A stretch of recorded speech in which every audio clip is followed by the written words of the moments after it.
How to block someone on Snapchat. Hello everyone, I'm here to guide you how you can block someone on Snapchat.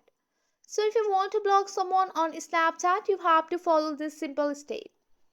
So blocking someone on Snapchat is quick and easy process. Here's the process how you can do that. First of all, launch your Snapchat app on your mobile device. Once you have launched your Snapchat, you have to just tap on the source icon or magnifying glass at the top of the screen. And here you have to type the username of the person that you want to block. After typing that person name, here you will find that person. After finding that person and opening that chat, here you have to tap on their name and go for the three dot which is on the top right corner of the screen.